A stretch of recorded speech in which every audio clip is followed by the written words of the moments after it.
Okay, hari ni kita nak buat kek something. Tiramisu. Oh, nak tunggu surprise. Okay, kita masukkan Derhaka. cookies. Lepas tu kita masukkan apa nama dia yang putih ni? Cream cheese. Cheese dia. Cheese. Cheese what? Cheese. Tahu lah Cheese apa. and cream cheese. Oh, cream cheese. Memang nak buat lagi satu. Buat layer-layer. Ini cara dia. Lepas tu ratakan. Lepas tu nanti susun lagi atas dia. Sampai berapa tingkat nak buat? Wah, ada lagi nampak. Ada lagi. Dah, Okay dah. Ayo ibu hendak.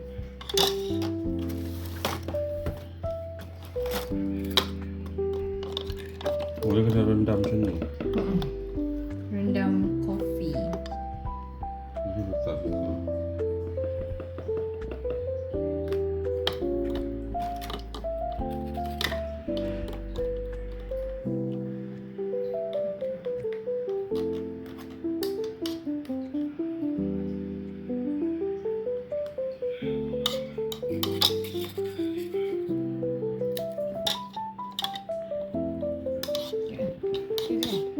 Air boleh dua senduk ke nak?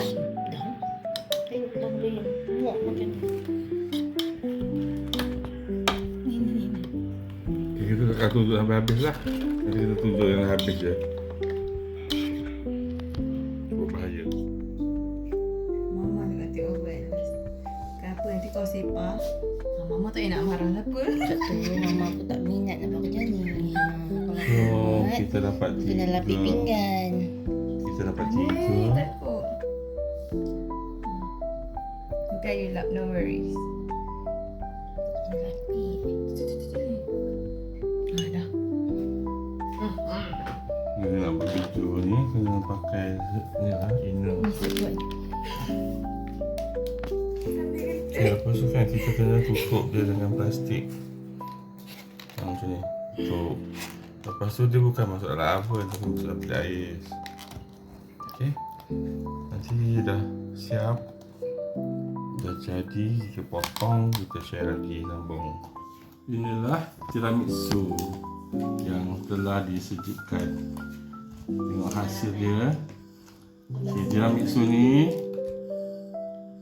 made by Ayu with assistant by Mama. So nak cicuk ke? Okay, kita tengok kita cocok dia. Dia ada lembut je. Tak ada piring lah, letak atas piring. Tak ada, dia cubit apa macam cedok yang tu je makan lah. Okay, kita tengok. Dia macam ni. Oh, bagus. Masa buat tu nampak dia ada layer, kat dalam tu ada layer. Bismillah.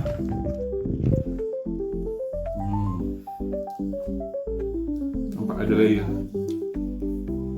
Tu sebab bahagian tepi tadi dia tak nampak layer.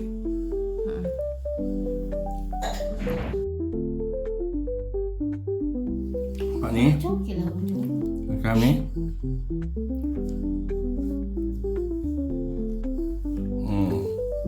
Tak pinggan lah. Sopan. Macam tu lah. Ini adalah tiramisu yang dia buat.